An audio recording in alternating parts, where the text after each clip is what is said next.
အားလုံးမင်္ဂလာပါဒီနေ့ကတော့ကျွန်တော်ဒုတိယနေ့အနေနဲ့မနေ့တော့မိတ်ဆက် introduction ရဲ့နောက်ဆက်တွဲ introduction ပါပဲအဲ့ဒါကိုကျွန်တော်ဆက်ပြီးတော့ဆွေးနွေးတင်ပြပါမယ်ကျွန်တော်မောင်ဆန်ဒီပါအားလုံးကျမချမ်းသာကြမယ်လို့ယုံကြည်ပါတယ်ဒီကနေ့ဆွေးနွေးမဲ့ကိစ္စကတော့ကျွန်တော်တို့မကြခင်မှာနေ့စဉ်ရက်ဆက်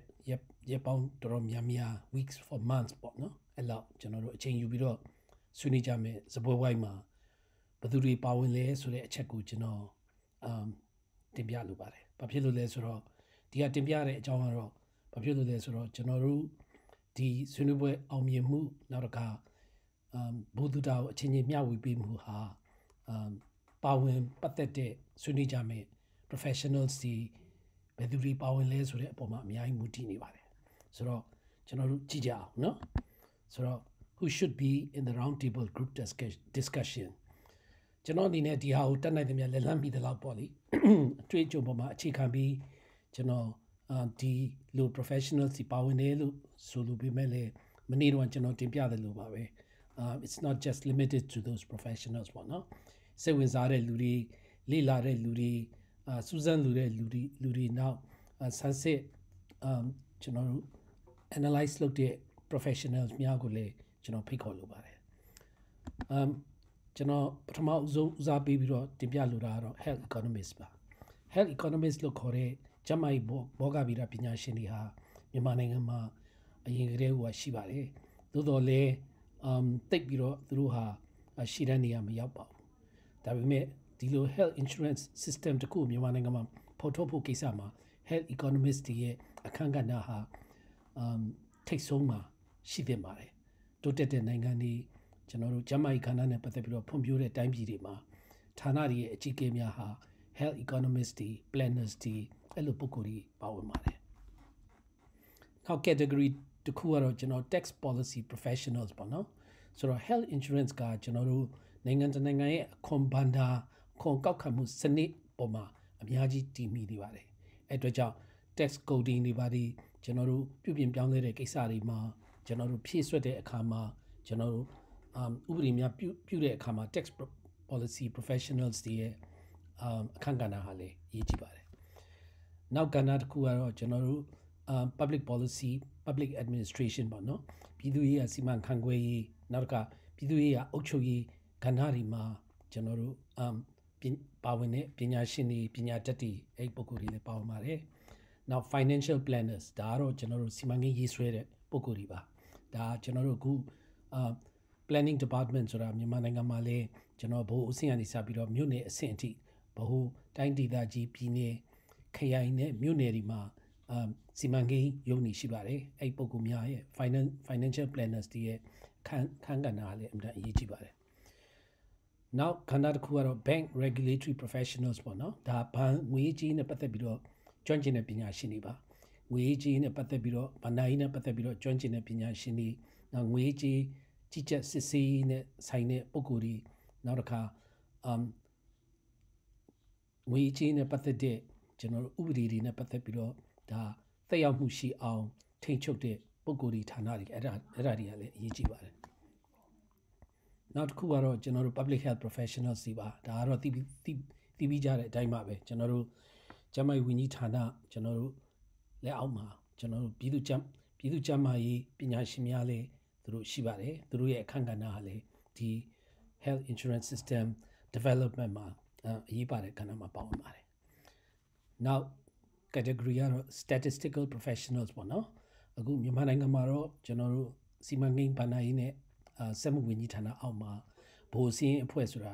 ရှိလိမ့်မယ်လို့ကျွန်တော်ယူဆပါတယ်အဲ့ဒီပညာရှင်တွေရဲ့အခန်းကဏ္ဍဟာလည်းအများကြီးအရေးကြီးပါတယ်ဘာဖြစ်လို့လဲဆိုတော့insurance နဲ့ပတ်သက်တဲ့ premium တွေရေးဆွဲတဲ့အခါမှာအဲ့ဒီ statistical organization ရဲ့ကိန်းဂဏန်းအချက်လက်တွေပေါ်မှာများစွာတည်မီနေတယ်ဆိုတဲ့အချက်ကိုကျွန်တော်မိမောင်းထုတ်ပြလိုပါတယ်နောက် category ကတော့ကျွန်တော်တို့ healthcare faculties from university ပေါ့နော်ဒါကတော့ကျွန်တော်တို့ကျန်းမာရေးဆေးပညာရှင်ဒီဝိထုတ်ပေးတဲ့တက္ကသိုလ်ကကျွန်တော်တို့ဗမောက္ခတွေကတိကတွေအဲ့လိုပုဂ္ဂိုလ်တွေကျွန်တော်ဆိုလိုခြင်းဖြစ်ပါတယ် နောက်တစ်ခုကတော့ကျွန်တော်တို့အရေးကြီးတဲ့ကဏ္ဍကတော့ပြည်သူလူထုနဲ့နေ့တူတူကနေ့စဉ်ထိတွေ့နေကြတဲ့ general practitioners တွေ clinicians တွေအဲ့လိုနောက်တစ်ခါကျွန်တော်တို့ပြည်သူ့ကျန်းမာရေးစီမံခန့်ခွဲကဏ္ဍမှာဥဆောင်ပါဝင်တဲ့ပြည်သူ့ရေးပြည်သူ့ကျန်းမာရေးအခြေခံကျန်းမာရေးဝန်ထမ်းအဆင့်ဆင့်များရဲ့အခန်းကဏ္ဍဟာလေအရေးကြီးပါတယ်။ Now healthcare administrator ဒါကတော့ကျန်းမာရေးဆိုင်ရာအုပ်ချုပ်ရေးအဖွဲ့အစည်းရန်နေရာမှာရှိတဲ့အဆင့်ဆင့်သောအုပ်ချုပ်သူ administrators တွေကိုဆိုလိုပါတယ်။နောက်တစ်ခုကတော့ကျွန်တော်တို့ professionals in social security and central provident fund ဆိုတာကျွန်တော် social security ဆိုတာကျွန်တော်တို့လက်ရှိလူမှုဝန်ထမ်းဝန်ကြီးဌာနအောက်ပေါ့နော်အဲ့အောက်မှာကျွန်တော်တို့လူမှုဖုံလုံရေးအဖွဲ့ဆိုတာရှိပါတယ်အဲ့မှာရှိကြတဲ့ပုဂ္ဂိုလ်များရဲ့ပါဝင်မှုဟာလည်းအရေးပါပါတယ်အင်မတန်အရေးကြီးပါတယ်ဘာဖြစ်လဲဆိုမြန်မာနိုင်ငံမှာ social security law ဟာရှိပြီးတော့စတင်အကောင့်ထဲပေါ်နေပါပြီနောက် central provident fund ဆိုတာကတော့ကျွန်တော်တို့တိုးတက်တဲ့နိုင်ငံသူတို့ဖြင့်စင်ကာပူလိုနိုင်ငံမှာ CPF ကအင်တာမရေပန်းစားတဲ့ပြိုတိုင်းကြိုက်တဲ့နှင်းစည်းကိုင်ဖြစ်ပါတယ်အဲ CPF ဝန်ထမ်းနောင်ရေးရန်မုံငွေဆိုတဲ့ဟာမကြခင်ပေါ်ထွက်လာမယ်ဆိုတဲ့သတင်းကောင်းကိုကျွန်တော်ကြားပါတယ်အဲ့ဒီကဏ္ဍမှာပါဝင်ကြတဲ့ပုဂ္ဂိုလ်များရဲ့ပူးပေါင်းပါဝင်မှုဟာလည်းအင်မတန်အရေးကြီးတယ်လို့ကျွန်တော်ဆိုလိုပါတယ်ဒီပုဂ္ဂိုလ်များဟာကျွန်တော်ရဲ့ဆွေးနွေးပွဲစကားဝိုင်းမှာပါဝင်ပြီးတော့ဝင်ရောက်ပြီးတော့တက်တက်ကြွကြွနဲ့ဆွေးနွေးကြမယ်လို့ကျွန်တော်မျှော်လင့်ပါတယ်ဖိတ်ခေါ်ပါတယ်အခုဒီ slides တွေကိုကျွန်တော်ရဲ့ presentation ကိုတက်ရောက်ကြည့်မိတဲ့လူတွေကလည်းမိမိတို့နဲ့နှိစက်ရတဲ့မှာအဲ့လို professional စီရှိတယ်ဆိုရင်သူတို့ကျွန်တော်တို့စကားပွဲမှာဖိတ်ခေါ်ပေးဖို့ကျွန်တော်အနေနဲ့မြစ်တာရနောက်တစ်ခုကတော့ဗာလဲဆိုတော့ကျမကြီးစနစ်အာမခံစနစ်အောင်မြင်စွာပေါ်ထွန်းလာရေးအတွက်ပါဝင်လာမယ့်အဖွဲ့အစည်းနဲ့ဌာနတွေဒါကတော့ဗာလဲဆိုတော့ကျွန်တော်တို့ဒီကျမကြီးအာမခံစနစ်ကိုအကောင့်ထဲဖော်မယ်စောစောတော့ပြောတဲ့ပုံကိုယ်ဒီ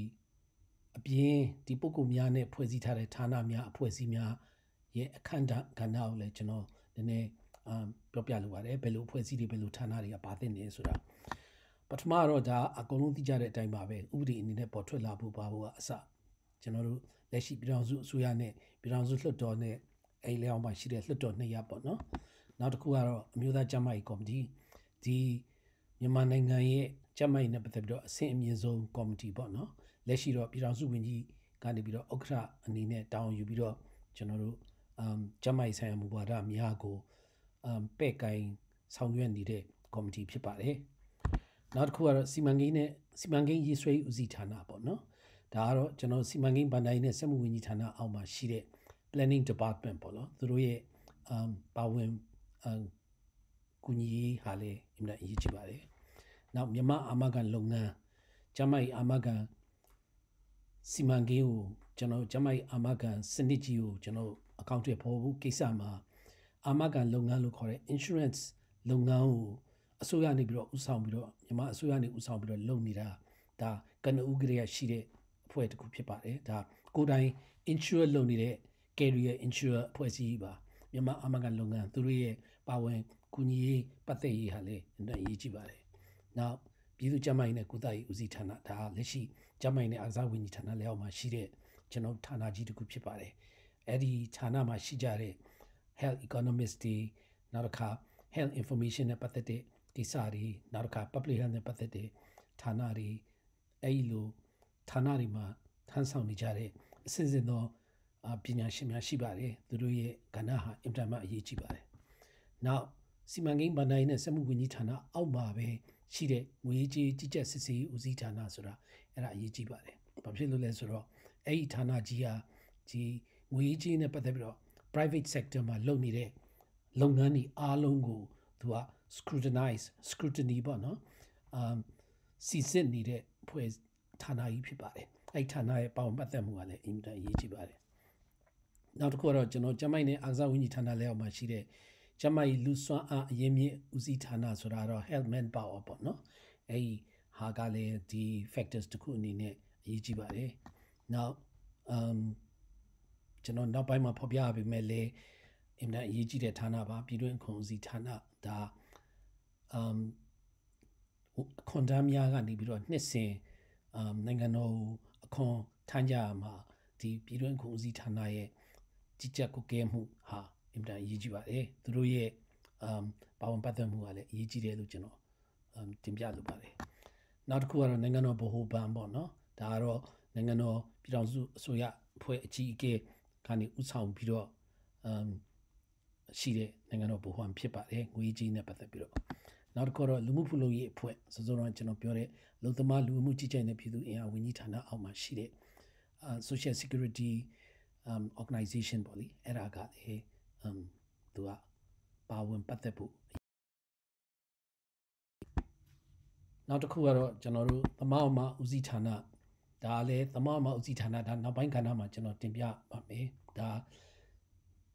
တနိုင်ငံလုံးလွှမ်းခြုံပြီးတော့ကာကွယ်မှုရှိတဲ့စီမံကိန်းစနစ်တစ်ခုဖြစ်ဖို့ဟာသမောက်ဝါမကဏ္ဍရဲ့ပါဝင်မှုဟာအင်တာအရေးကြီးပါတယ်ဒါအသွင်ပြောင်းကာလမှာလည်းဒီသမောက်မဦးစီးဌာနသမောက်မအဖွဲ့အစည်းတွေရဲ့ပါဝင်မှုဟာအင်တာအရေးကြီးပါတယ်နောက်တစ်ခုကတော့ဘိုးသမောက်မအသင်းပေါ့နော်ဒါကတော့တနိုင်ငံမှာရှိတဲ့ဖြန့်ကျက်ရှိနေတဲ့သမောက်မအသင်းတွေအားလုံးရဲ့လုပ်ငန်းတွေကိုဘိုးကနေချွတ်ကင်ပြီးတော့လက်ရှိကျွန်တော်တို့လုပ်နေတဲ့ကျွန်တော်တို့အဖွဲ့အစည်းတစ်ခုဖြစ်ပါတယ်နောက်တစ်ခုကတော့ကျွန်တော်တို့စီးပွားရေးတက်သူစေဘက်ဆိုင်တက်သူတွေကနေပြီးတော့ပညာရှင်တွေဒါလည်းကျွန်တော်တို့ economist တွေကျွန်တော်တို့ planners တွေ public policy နောက် public administration နောက်တစ်ခါကျွန်တော်တို့ health professionals တွေနောက်တစ်ခါ basic healthcare service တို့နောက်တစ်ခါကျွန်တော်တို့အခြေခံကျန်းမာရေးတက်သူနောက်ပြည်သူ့ကျန်းမာရေးတက်သူများကပညာရှင်များရဲ့ပူးပေါင်းပါဝင်မှုအကြံပေးမှုဟာလည်းအင်တာအရေးကြီးပါတယ်နောက်တစ်ခုကတော့ကျွန်တော်စောစောကပြောတဲ့အတိုင်းပါပဲပြင်ပပညာရှင်တွေရှိပါတယ်ကျွန်တော် health economist တွေပါကျန်းမာရေးစီးပွားရေးနဲ့ပတ်သက်တဲ့ကျွန်တော်တို့ကျန်းမာရေးဘောဂဗီဒ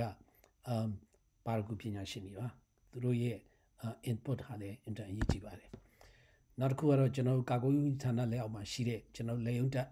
ဌာနကြီးတစ်ခုဖြစ်တဲ့စေဝန်ညွှန်ကြားမှုရုံးရဲ့ပါဝင်ပတ်သက်မှုဟာလည်းအင်တာအရေးကြီးပါတယ်နောက်တစ်ခုကတော့ကျွန်တော်တို့အထွေထွေအုပ်ချုပ်ရေးဦးစီးဌာနဒါလက်ရှိပြည်ထောင်စုအစိုးရအဖွဲ့ရုံးဝန်ကြီးဌာနပေါ့နော်အဲ့ဒီဝန်ကြီးဌာနအောက်မှာရှိတဲ့အထွေထွေအုပ်ချုပ်ရေးဦးစီးဌာနဆိုတာဒါကျွန်တော်တို့ကြီးလက်ကနေစပြီးတော့ကြေးဝအုပ်စုကနေစပြီးတော့မြို့နယ်ခရိုင်ပြည်နယ်တိုင်းဒေသကြီးနောက်တစ်ခါဘို့အဆင့်အထိမင်းကြီးအဆင့်ဒီကျွန်တော်တို့ခရိုင်ဝန်အဆင့်ဒီကျွန်တော်တို့အဲ့လိုအဆင့်သောအုပ်ချုပ်ရေးကဏ္ဍမှာမြို့ရွာဒေသအုပ်ချုပ်ရေးကဏ္ဍမှာပါဝင်တဲ့ပုဂ္ဂိုလ်များရဲ့ကျွန်တော်တို့ပါဝင်မှုဟာလေဒီကျန်းမာရေးအာမခံစနစ်ကျွန်တော်တို့အကောင့်ထဲပြီးပြင်လာရေးအတွက်အင်တာအရေးကြီးပါတယ်နောက်တစ်ခုကတော့ကျွန်တော်နေဆက်ရဲ့ဝန်ကြီးဌာနပါဒါကတော့ကျွန်တော်တို့နေဆက်ရဲ့ဝန်ကြီးဌာနလို့ကျွန်တော်ဆိုရတဲ့အကြောင်းကတော့စောစောကကျွန်တော်တင်ပြတဲ့အတိုင်းပါပဲပြည်စုံတဲ့လွှမ်းခြုံကာကွယ်မှုရှိဖို့အတွက်ဒီဟာကအရေးကြီးပါတယ်အဲ့အတွက်ကိုကျွန်တော်တို့ဒီဌာနကိုကျွန်တော်ထည့်သွင်းထားတာပါနောက်တစ်ခုကတော့ယင်းနှိမ့်မြုပ်နှံမှုနဲ့နိုင်ငံခြားစီးပွားရေးဆက်သွယ်ရေးဝန်ကြီးဌာနကျွန်တော်တို့ private အဖွဲ့အစည်းတွေကိုဦးစားပေးပြီးတော့ရှိလာတဲ့အတွက်ကြောင့်ပြည်တွင်းသားမကပြည်ပကနေပြီးတော့ယင်းနှိမ့်မြုပ်နှံမှုတွေရှိလာနိုင်တဲ့အတွက်ဒီဝန်ကြီးဌာနရဲ့ပြည်ထောင်စုအဆင့်ဝန်ကြီးဌာနရဲ့ပူးပေါင်းပါဝင်မှုကလည်းအင်မတန်အရေးကြီးပါတယ်ဆိုတဲ့အကြောင်းနောက်တစ်ခုကတော့မြန်မာနိုင်ငံယင်းနှိမ့်မြုပ်နှံမှုကော်မရှင်ဒါကတော့စောစောကဆက်ဆက်နေတဲ့ယင်းနှိမ့်မြုပ်နှံမှုကိစ္စတွေပေါ့နိနောက်ဆုံးတစ်ချက်ကတော့ကျွန်တော်တို့လူမှုဝန်ထမ်းဦးစီးဌာနကျွန်တော်လူမှုဝန်ထမ်းကယ်ဆယ်ရေးပြန်လည်နေရာချထားရေးဦးစီးဌာနအောက်မှာရှိတဲ့လူမှုဝန်ထမ်းဦးစီးဌာနရဲ့ပါဝင်မှုဟာလည်းအင်တာအရေးကြီးပါတယ်ကျွန်တော်တို့တက်ကြီးပိုင်းကျွန်တော်တို့တက်ငယ်ပိုင်းမိခင်ကလေးစသောအဖွဲ့အစည်းများရဲ့နဲ့ဆက်ဆက်နေတဲ့ဌာနကြီးတစ်ခုဖြစ်ပါတယ်ဆိုတော့ကျွန်တော်အနေနဲ့ဒီနေ့ကတော့ကျွန်တော်ပါဝင်တဲ့ဌာနအဖွဲ့အစည်းကျွန်တော်တို့ stakeholders ဒီနောက်တစ်ခါ fact finding လို့ကိစ္စမျိုးတွေမှာပါဝင်ပတ်သက်တဲ့ဌာနများအဖွဲ့အစည်းများကိုကျွန်တော်တင်ပြခြင်းဖြစ်ပါတယ်ကျေးဇူးအများကြီးတင်ပါတယ်